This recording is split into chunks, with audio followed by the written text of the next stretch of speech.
This episode includes mentions to class and caste conflict, portrays of quarantine, themes of disease, references to poison and animal meat consumption, and references to gore, as well as the inescapable machinations of trade and power.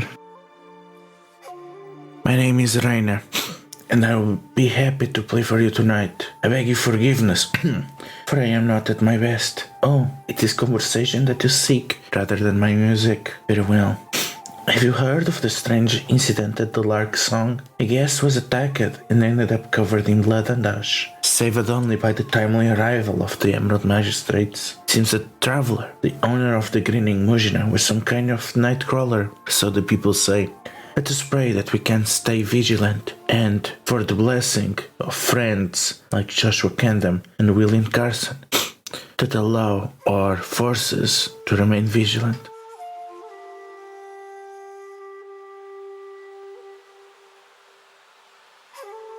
It has been a very long day, but what does Minoru and Yuzume do before they go back to the complex and hopefully call it a night?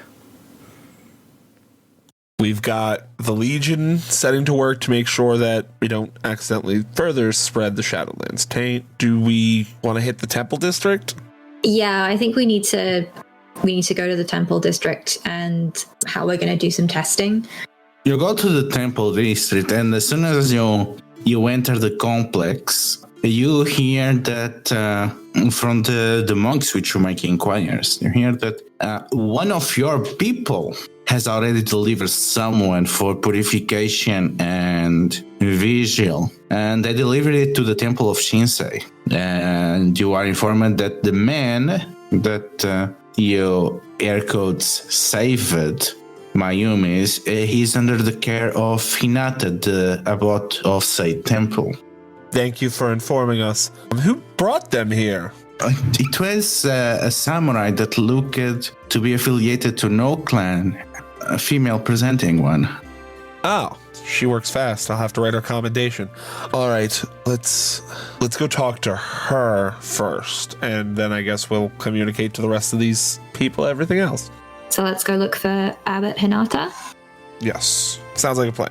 You are led to the Temple of Shinsei, and you see Hinata, and you recognize that you have seen him around town, especially when you were staying in the encampment in the south. He's a lean and wiry man in his late 40s, and has an inherent relaxed, resting expression, and seems very quick to show his pleasure with a smile. And yeah, you remember that he was often visiting the people in the village outside, as well as those being tended by the Mia during the early weeks. Oh, Bayushi-sama, Soshi-sama, I was told to expect your visit.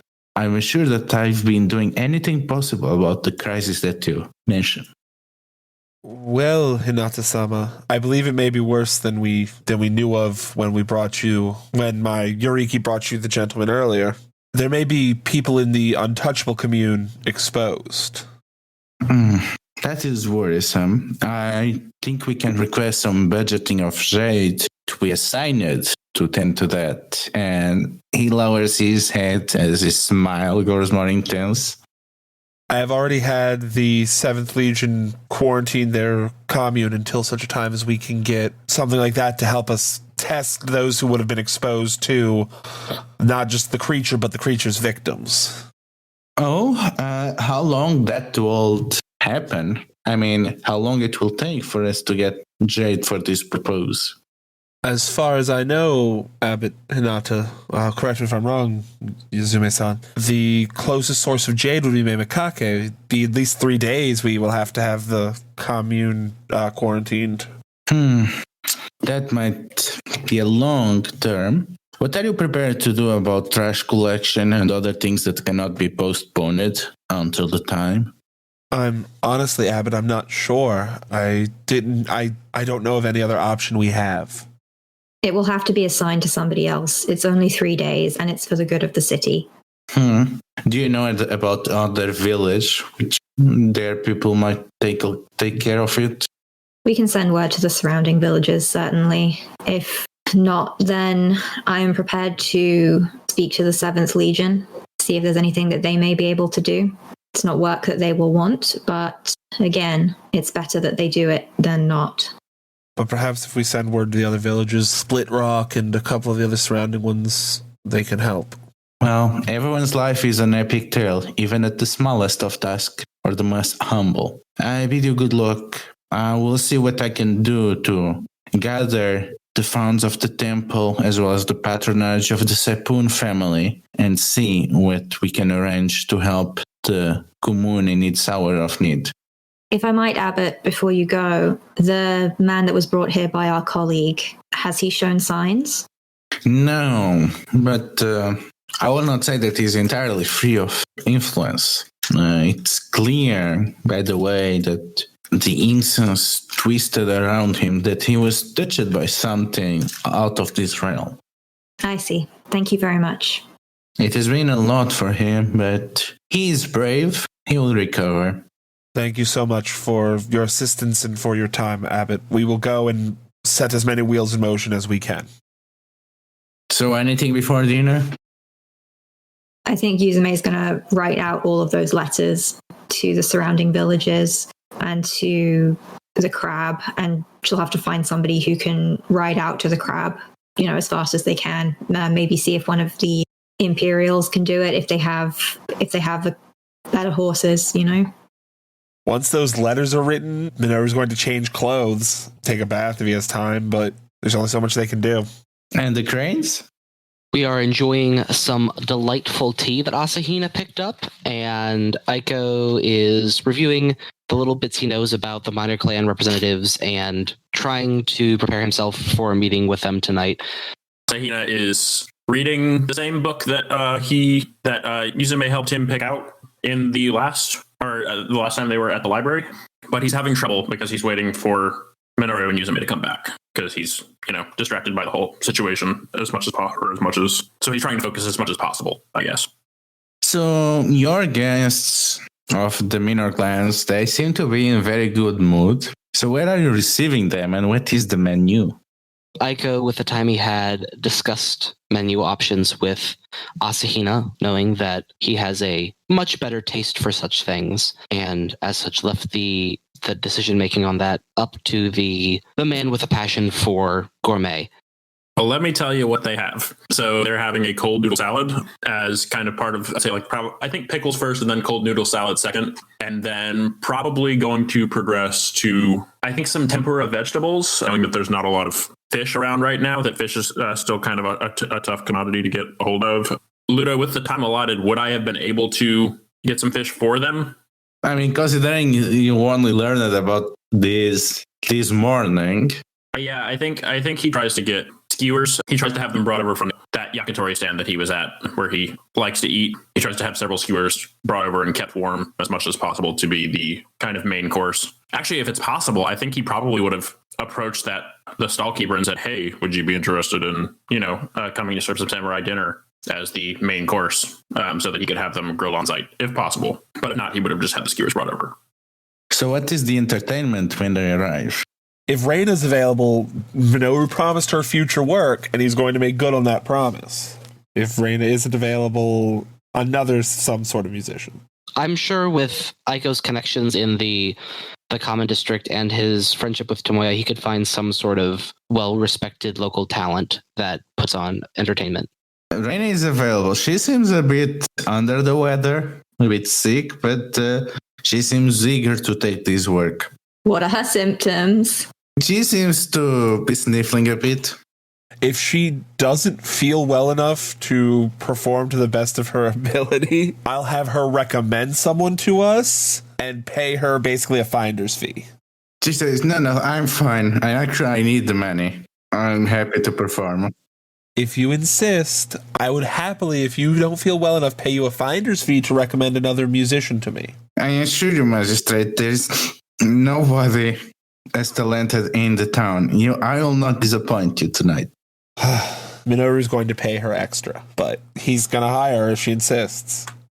But yeah, if she agrees to play, I'm going to pay her significantly extra, and she'll be the entertainment for the night. The three members of the Minoru clans, I'm talking about Kitsune and Uzagi now, and Toritaka Makoto, they approach you and they seem to be in quite a good mood, and they are chatting among themselves. And they greet you and we welcome your hospitality.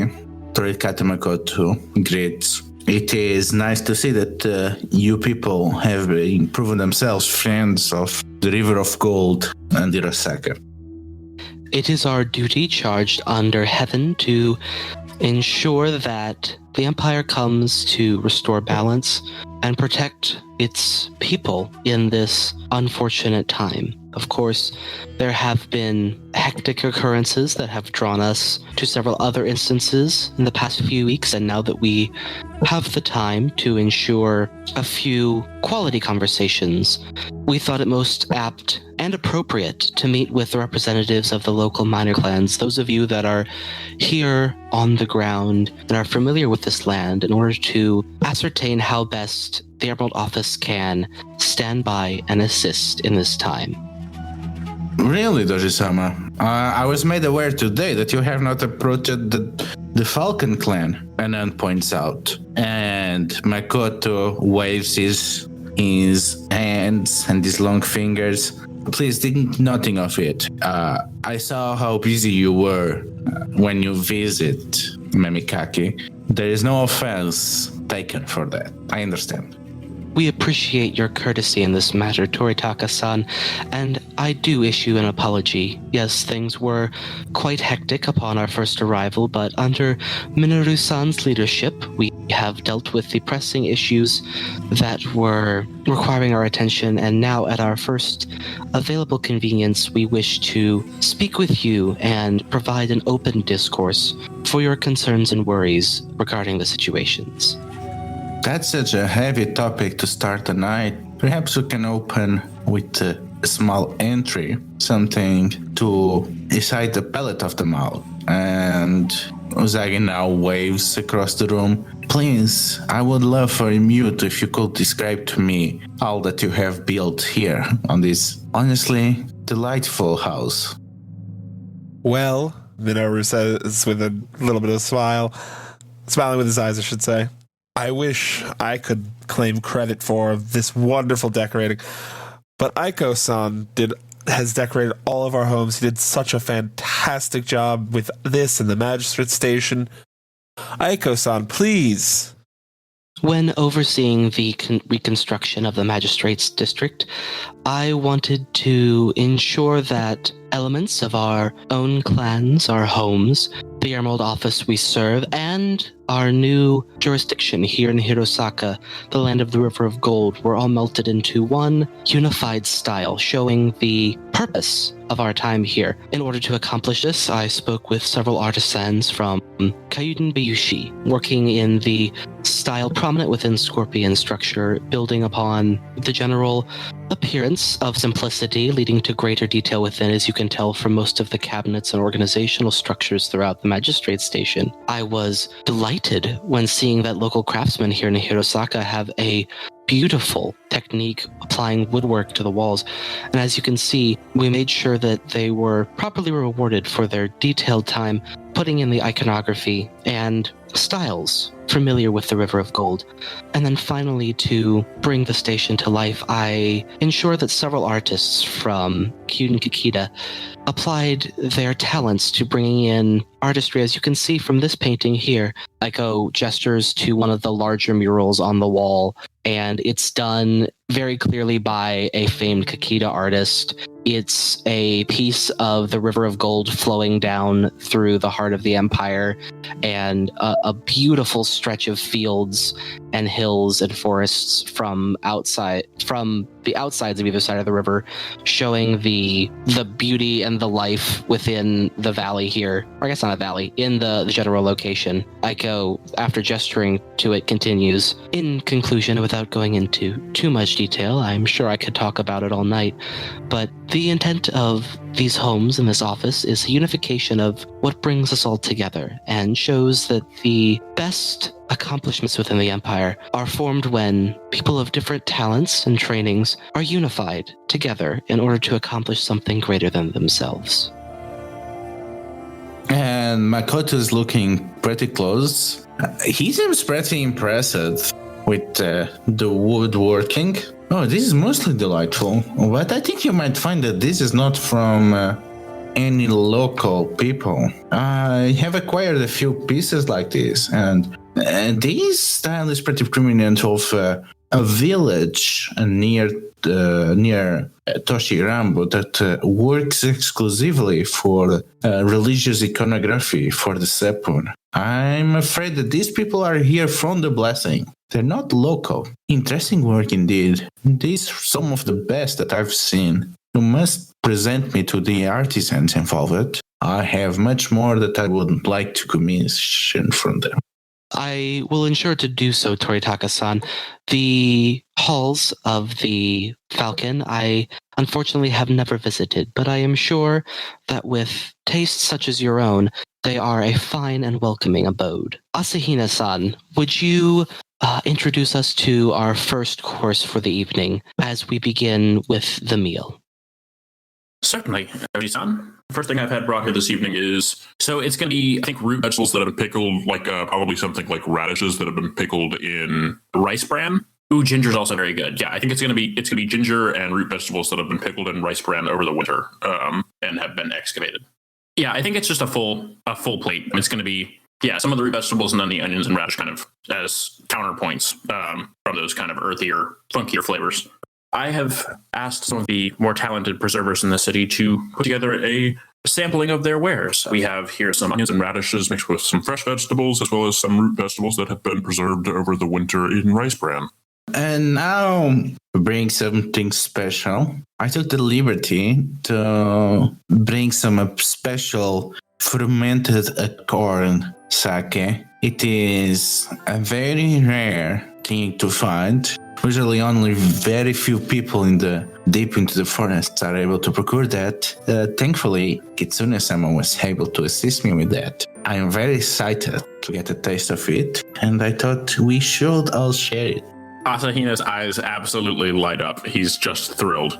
He says, that sounds so unusual. I've never even tried something such as that. But I can't wait to have a taste of it.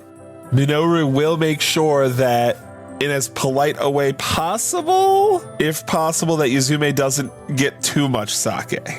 Just pour her a little tiny bit and make sure it's at an angle so that, like, no one can see. I was going to say, Aiko is going to insist she have plenty because of how much she loves her sake. You're all so mean. Minoru will pour it at an angle just a little bit and slide it. Hajime is oblivious. He's just happy to try something new. We have some tastes which we share, Soshi-sama. Yes, indeed. It was a wonderful surprise when we first met to find out just how much we had in common straight away. Panic looking at this cup. Minoru will drink first because if he's going to get poisoned, he figures it might as well be here. It's way stronger than you expected. It's Chile's guy with it is sake, but this is more like social. And it has a very nice taste, but then you'll have the lingering taste in your mouth, and there is like this scent of oak that infuses your nose, but then it's just burning. That is a righteous sake.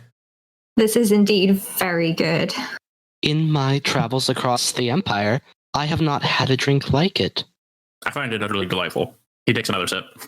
Asahina-san, is it so good to have a second try? Soshi-san, I know how much you enjoy sake. You would not want to deny a second taste of this, would you? Be careful, and then suggests this can be quite strong, and I know that it's an acquired taste, it's better if you pace yourself. Perhaps share it over a meal with something different than vegetables. It really brings out the unique flavor, accompanying something else. You have fish, perhaps. Unfortunately, tonight, fish is not a part of our menu. We will be serving a host of different vegetables and local starches, but I do have a nice surprise for the final course of the evening. I don't want to give away all my secrets, Kasune-san, but I appreciate the advice. This is definitely potent sake, and I look forward to tasting it against the different dishes that we plan on enjoying. Speaking of, allow me to introduce our second course. He has the cold soba noodle salad brought out. He says something a touch richer to walk us into our heavier dishes.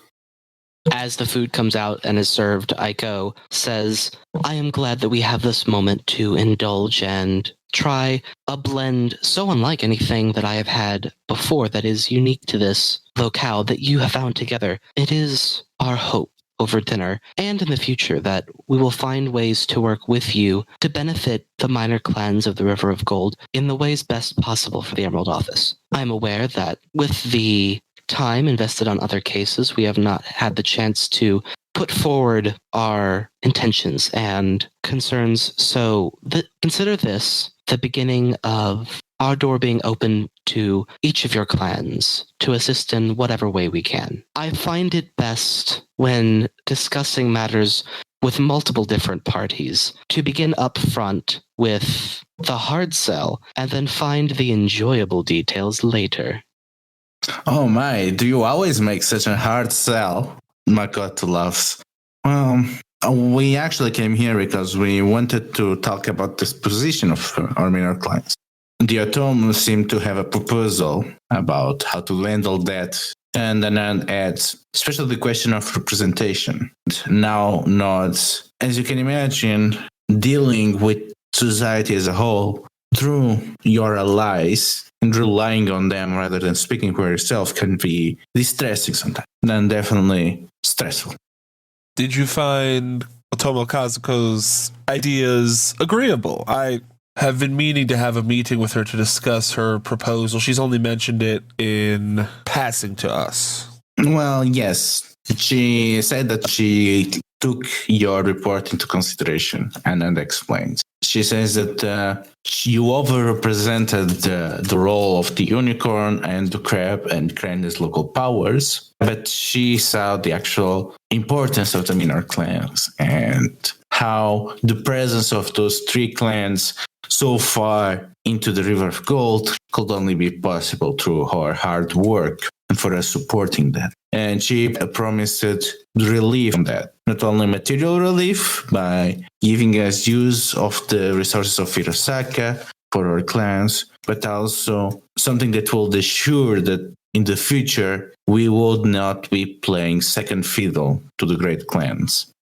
We sit upon the remains of a minor clan itself. The Moth served the Empire well, and it would be a discredit to their memory and their status as a part of the Empire to cast aside all the effort and duty minor clans such as the Moth, such as your own clans, do for the Empire. I believe that Otomo-sama's proposition has merit, although we have not had time to discuss it with her first. One of the possible outcomes of tonight would be understanding what it is that your clans desire as an outcome, as you said, being relieved of pressures or otherwise that we can use to work forwards in rebuilding Hirosaka and establishing the River of Gold and the territories of your clans as a place that is respected throughout the Empire.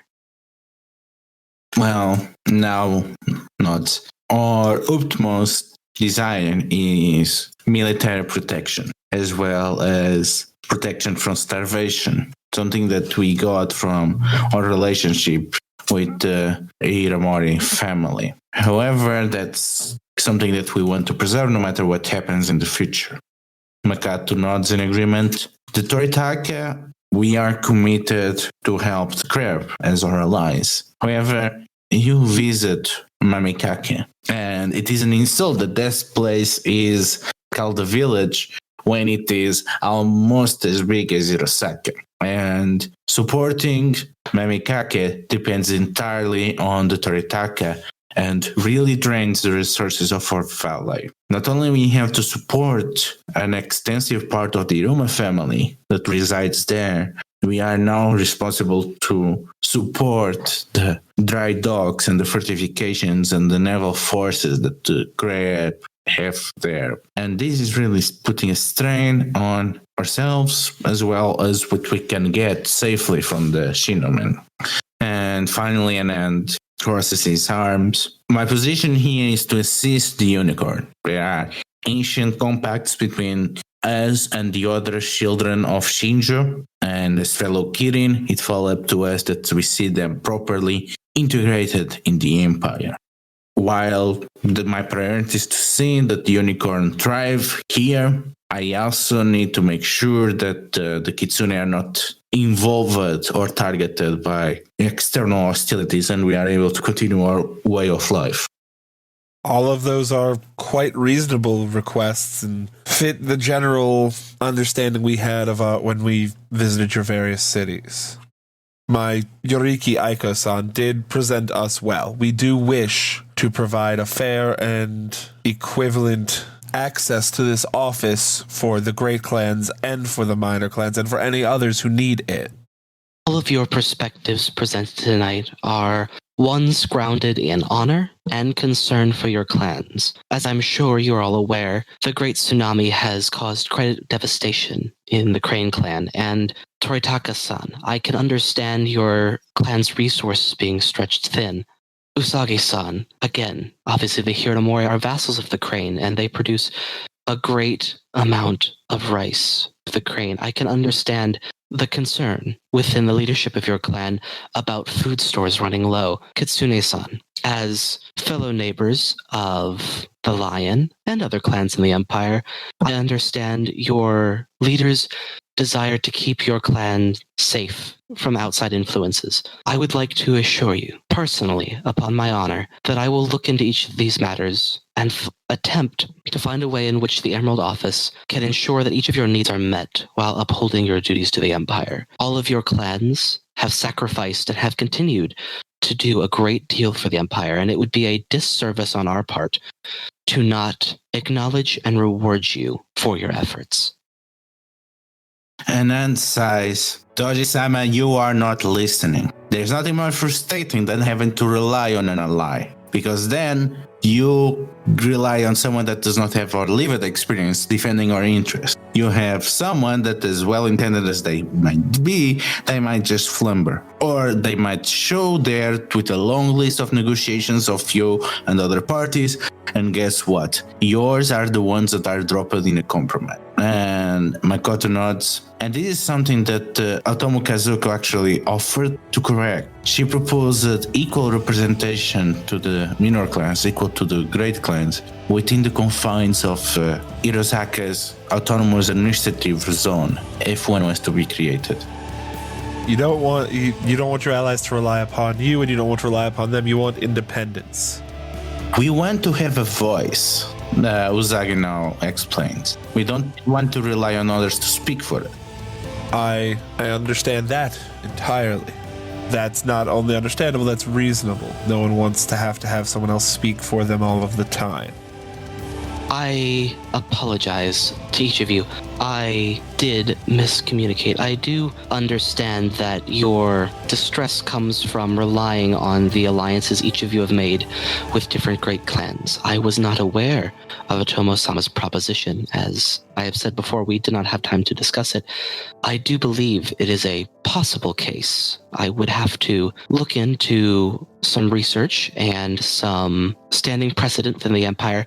However, I do believe that upon an opportunity to speak with Otomo-sama, that your case would not be pressed forward through her alone, and that unified we could strengthen the position of each of your clans and her proposal.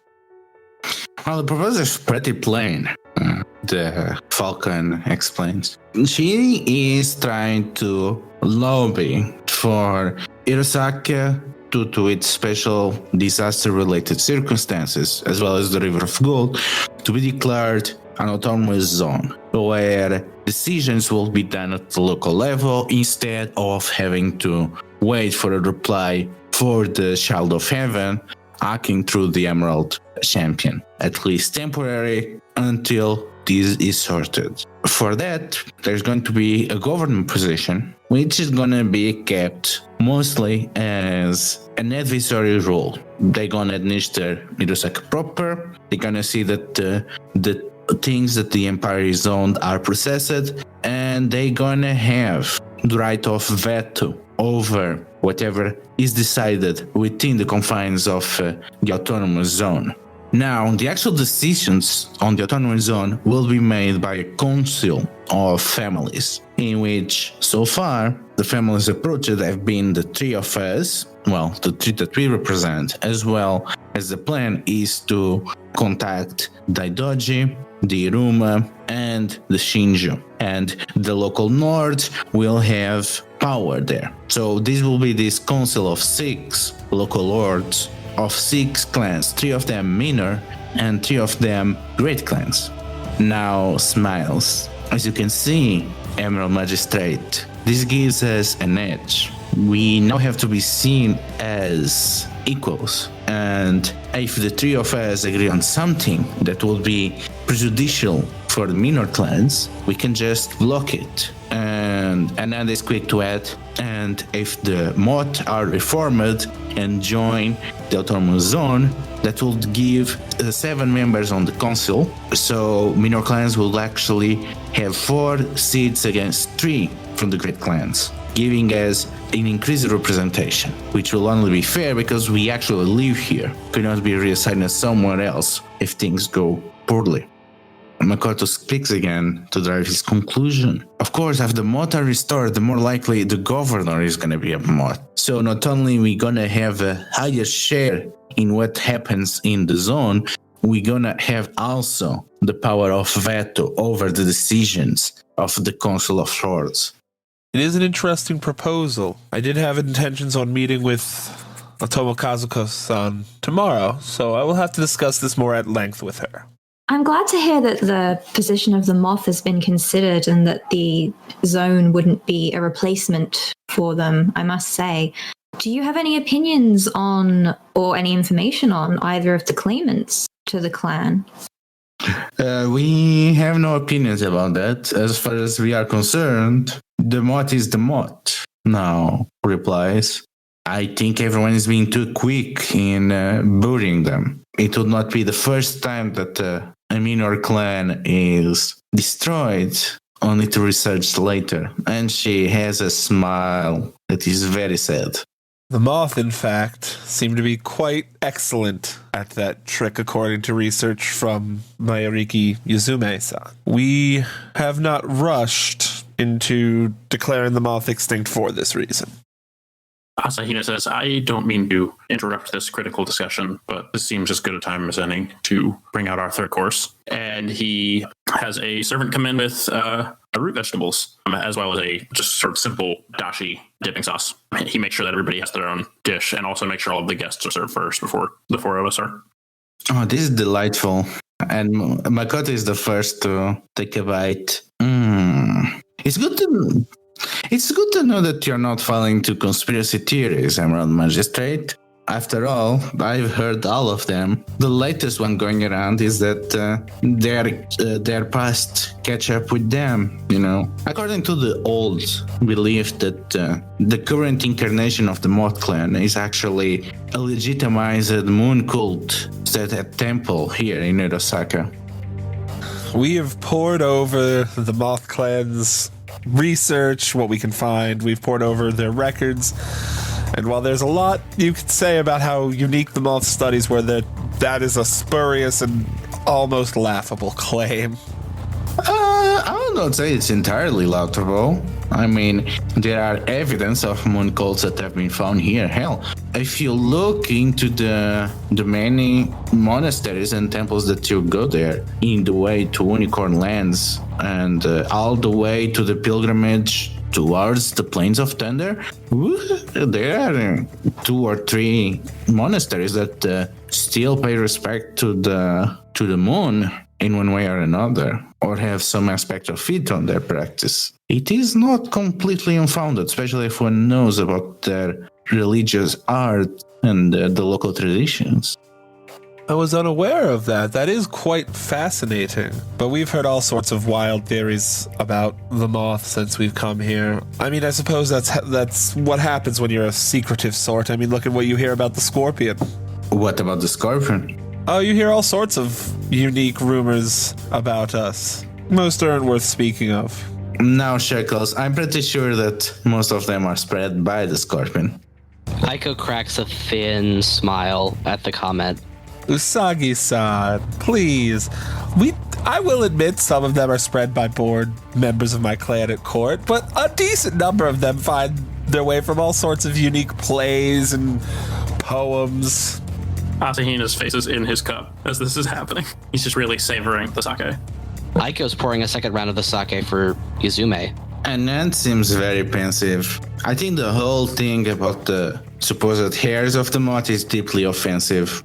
It seems like it's the dragon and phoenix coming here and enforcing their culture here and the expectation. Anyone that knows anything about the moth knows that that's not how they choose their daimyo. It is not how the family pick their champion. They actually went out of the way to have the leading family rotate. The idea that someone that is an immediate direct line relative of the previous daimyo would be the proper one to be appointed as champion is outrageous. But this is how they are assuming, and now they are acting. Now that is very interesting, Kitsune-san. Would you mind, if you could, enlightening us a little more on what qualities it was that they looked for when they were rotating the families? That is something that I don't know, but I find that especially appealing that a Phoenix is doing this, considering how they do their things. It seems they have a criterion for themselves and a criteria for other clans. Aiko-san, that's interesting. Did you discover that in any of your notes from the moth? Ludo, that never came up in anything that Aiko has discovered about the moth, right? No, because there is, for you to notice that, there is an important missing part, which would be to be a genealogy of the moth. So if you actually had an actual good, lineage or heritage of the moth, then you will see who is related to, and then it will become apparent that none of the clan champions are related to each other. So, but yeah, that never really happened because you don't have evidence for that. And if you don't have evidence for that, it probably does not exist. So you only have the word of an end here. Right. Where we have his word, and then Aiko's research has been mostly into the community and local culture, the populace. And originally when we first arrived, he reviewed all the legal case documents. So nothing about that would have really applied to the proposition. No. The only thing close to that is that if you remember at the time, I remarked that there was an extraordinary number of adoptions between the Moth clan. Aiko will tilt his head slightly, recalling, and then say, I'm afraid I was not aware of the particular tradition, although the records reference a larger than normal number of adoptions within the clan family. I thought that was something similar to the dragon's practices in bringing in new blood, but this is most interesting. I believe it could be used in application to one of the claimants we heard today. Ludo, correct me if I'm wrong, the minor clans are not fond of either the phoenix or the dragon coming and becoming the moth's heir, right? Or are they just not fond of the dragon? I mean, they're not fond that the great clans are coming here and doing their thing.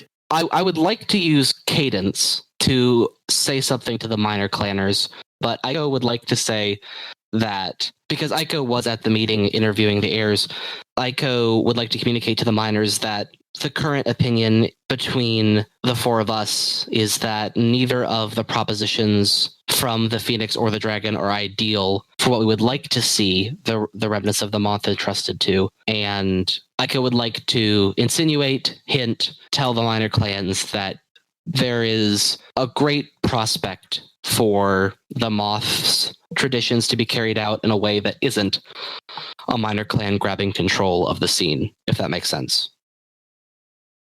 The Falcon openly laughs and empties his cup Oh my, hearing you talk, it seems that some of you might not be half displeased to become mod themselves. After all, if what Kitsune-san says is true, there is precedent. Unfortunately, that is gonna have to remain a fantasy because the clan kept their records as well as their ancestral shrine pretty close to the keep.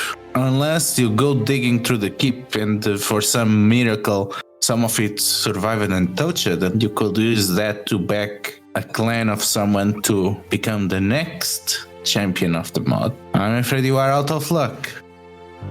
I believe we may have something to that effect. I apologize for interrupting, but I am beginning to see some threads drawing together. One of Bayushi-sama's Yoriki approached us earlier, saying that she has been investigating leads into possibly excavating some underground tunnels that the moth may have. She has not found anything yet, but she is very capable in what she does.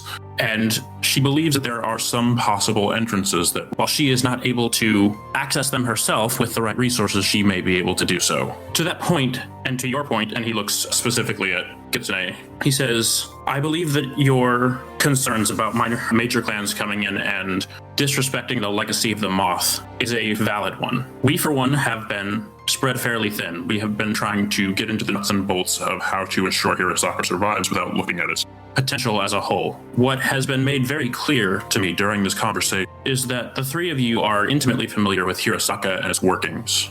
He turns to the servant by the door and says, would you mind bringing in our last course? And in come 7 bento trays that are filled with skewers, but they're all very carefully and very artfully designed. Each one, each compartment is very well garnished. It's like a little work of art. And he says, you all have spent time around Hirosaka. You saw it before the disaster, and we hope that you will remain present in its reconstruction. This town, well, this culture, you all are intimately familiar with, and while we are not, we wish very much to make sure that its legacy is preserved. Sometimes, I think the best thing to do is let those who are experts in certain elements of an individual idea handle that. For example, and he holds up one of the skewers and he says, I procured these skewers from a craftsman in the city. I won't, for the moment, argue away the name of such or said craftsman. He is an expert in what he does, and for the moment, his spot is a nice, quiet place for me to think. But notice here the expertise by which he crafts his skewers. I believe that leaving the understanding of the culture of the moth and the understanding of the different facets of the society that they cultivated here in more capable hands might be better than perhaps leaving it to, and he kind of thinks for a second and says, leaving it to the whims of a chef who only just stepped into the kitchen. Am I making my meaning relatively clear? And he looks at Aiko to see how he is reacting to that. Aiko smoothly picks up from where Asahina steps off. In short, gentlemen, although we are required as the Emerald Office to make the final decision, we would prefer to have the opinions and judgment of you three, or representatives of your clan, be the ones to decide the heir to the moth. But, of course, that while I think that you all have the best perspective and best input on a decision such as that, perhaps it is a decision that we should only make once the future of Hirosaka is more stable and more secure. I think it's willing to assist us in ensuring that stability, then having your support, whoever is chosen as governor is the best representation of the moth, would be perhaps the most prescient course of action. I do not have political experience, but, well, who very much enjoys the culture of Hirosaka, and he smiles and takes a big old bite out of the skewer that he's eating. So it seems like Kuzagi and Tritaka, they are quite pleased about this, and they might be because of the alcohol. They seem pretty smug that you're basically telling them to pick the next champion of the mod, but Anand is not having of this. Let's not lose ourselves on the eagerness to do to other clans what often is done to us. Toritaka-san, remember, you come from a valley on the other side of Shinoen. The very climate is different from here. You are not someone from the River of Gold. Uzagi-san, you actually have a claim to be a local one, but ask yourself, would you like it was the crane or the crab, or heavens forgive the scorpion to have a say on who will be the next champion of the hair? I agree with the sentiment, Emerald Magistrate. I think you have shown a simpler wisdom here, Asahina-san. However, if your claim is to let the people of Hirosaka make the decisions, as making that call is not that. I commend you on that proposal. I think you're misguided on actually forcing. So if I understand correctly, you would want someone who had been speaking and spending time with the local commoners, the populace, to inform this decision. A samurai versed in the politics of the empire, connected to the Emerald Office with the authority to make the decision, and with the connection and influence with the local populace, and someone spending time to ensure their culture is remembered and attended to. This would be your ideal person, Kitsune-san? So, Anand seems to think for a moment. Yes, that would be exactly the profile that I would feel is better fitted to this. I would rather not be a single person, of course, but finding even a single samurai that would feel those qualities might be difficult. And you know for a fact that, of course, you can sell yourself as that person, but you also remember that there are other samurai that have been working with the peasants, and one of them actually happens to be a Yoriki of Minoru. So what did you prepare to help you sell yourself? Correct me if I'm wrong. Didn't you say that Aiko had spent time learning that the spider lily was an important piece of iconography in the local populace? Was that correct, or was that something else that Aiko had learned? If that is how you're gonna interpret finding the spider lilies, that is definitely an interpretation you can take of what I can't remember the interpretation or the information he gathered. I remember like the word spider lily was important, but I can't remember the context of it. That's the thing. You don't have a context, but it is clear that it is important enough for someone to be leaving marks of it across town. Okay, so it's more of a graffiti thing and not like a cultural symbol that like multiple people have, right? Aiko does not know. What I'm thinking of, Ludo, and correct me if I'm wrong, since Aiko made a tattoo buddy, I was thinking he could have gotten some sort of small artful tattoo of the iconography of Hirosaka from his connection in the local populace, but I can't think of what a good symbol of that would be besides like the Moth Clan, but I don't like that idea. I mean, you can have a lantern. What do you guys think? Moth Lantern? Yeah, that sounds cool to me. Yeah, go for it. Pirates definitely did not mention anything like that at all. Wait, did they? No, that was something else, but yeah, don't worry. Aiko leans forward from where he was sitting and rolls up the sleeve of the left arm of his kimono, showing a small lantern tattoo right on the left, the tricep. A small artful. There is a small tattoo of a shimmering lantern on Aiko's left tricep done from the local tattoo artist he befriended a couple days ago and has spent time connecting with. And as he turns to reveal the recent piece of artistry, Aiko softly says, I am aware that I am not a native to this area. And as you said, most of us at this table are not. But it is my heart's deepest desire to see that in this case, a proper representative of the moth is picked. And with the guidance of the three of you and the locals of Hirosaka, I would be privileged to see that that is taken care of properly. Usagi turns to Makoto. Why did he pull his kimono back? Sorry, who did she ask that to? To the falcon. Minoru is going to Usagi-san. Aiko pulled up his kimono to reveal a tattoo of, and Minoru is going to describe it. And Anand seems pretty convinced about that short termination, but Makoto's expression is pretty serious, and this is probably the first time that he was not cheerful at any commentary the whole night. So much that he even ignored. Now, I see. I thought they were all gone. I would say that is more than acceptable. Yuzume is going to just turn and look at the tattoo and narrow her eyes because she can see that this is probably going to open up a lot of doors that perhaps did not need opening up. And once again, just finds herself very annoyed with Sakai-no-Doji Eiko. Well, it's getting late. I should retire for the night. I have correspondence to send. Makoto excuses himself. It was wonderful to finally get a chance to sit and speak with you, Toritaka-san. Thank you.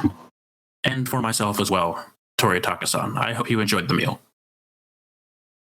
Very much. Thank you, Asahina-san. It was a very enlightening dinner. Luminare, one will even say. And that's when Yuzume's eyes widen, because that's definitely what the pirates were saying when she and Hajime went to investigate to find Tante Amira. I think his probably would as well, but he would be trying very hard not to show it, being that he is the one being addressed. And then now turn to other matters. Well, I think it should be pretty clear for us that we plan to support Kazuko's plan in whatever she requires. We believe that this is probably the best opportunity that the Minoru clans had centuries. A fabulous opportunity for everyone involved. Is that what you truly believe? And then insists. Or are you compromising? Kitsune-san, I truly believe that the AAZ is the only right choice to go forward. But? No but.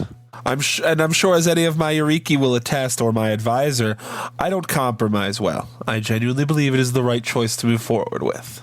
Hesitation you are hearing in Bayushi Minoru-sama's tone is just due to the fact that we have not spoken with Otomo-sama yet as to the exact details of her proposition. You have laid out a marvelous framework that we understand the aims, and I agree with Bayushi-san that this is indeed the most amenable decision we can make moving forward to restore the River of Gold. However, details must be discussed to understand her plan and how we can best support it. Now, Aiko, you know something that they don't do. You know certain documents. You know what the Great Clan's been doing. And you don't know exactly what Kazuko has told the Great Clans, or is going to tell the Great Clans to get them to be a part of this deal. But you get a feeling that this is bait. That it's true that the minor clans are going to get increased representation. It's also true that it's nowhere close to what they are expecting from the conversation this dinner. Actually, this would make the plans of the Great Clans much easier to implement, because whenever new trades or sanctions or taxes was going to be implemented, it will need to be approved by the 6 members of the council, maybe 7. So it will need to delay. In the meantime, the Great Clans will be able to move whatever they wanted to do and control the place economically without any context. And in fact, because the governor has the right of veto, there is only one person that they needed to convince whenever someone will try to block the trade or prevent a monopoly or correct the extreme exploitative rice lending rates. Well, that's just a word to the governor and it's vetoed. So it's true that the minor clans are going to get more autonomy and more representation. However, nothing there will prevent the Great Clans, especially the Crane, and especially the things that you promised, to be accomplished. In fact, it will make it all too easy. Aiko just unfurls his fan to cover his face and gets lost in thought.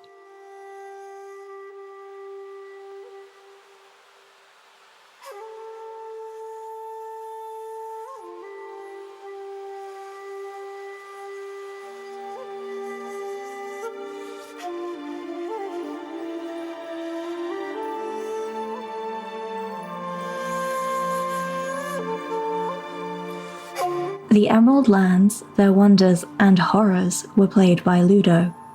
They can be found at Delethiel on Twitter and Itch.io, as well as at Heroes of the Republic. Bayushi Minoru was played by Brad. He can be found on Discord at BZAJ1648 and at Twitter at BZAJDA Barbarian. Sakai-no-Doji Eiko was played by Evan. He can be found on Facebook as Evan Strite, Discord as PushyMushy1871, and on fellow L5R actual play Secondhand Strife. Soshi Yuzume was played by Charlie. She can be found on Discord as Risalian and on Twitter at BowserJ, where you can find links to her L5R blog. Asahina Hajime was played by Sam. He can be found on Discord and Reddit as Live From My Basement and on Instagram at SJSidlarchek. This is a Court Games podcast. You can find out more about them at CourtGamesPod on Twitter or at their site, CourtGamesPod.com. Legend of the Five Rings is the intellectual property of Fantasy Flight Games.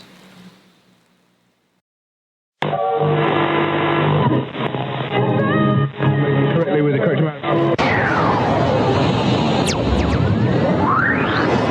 D20 Radio, where gamers roll. www.d20radio.com.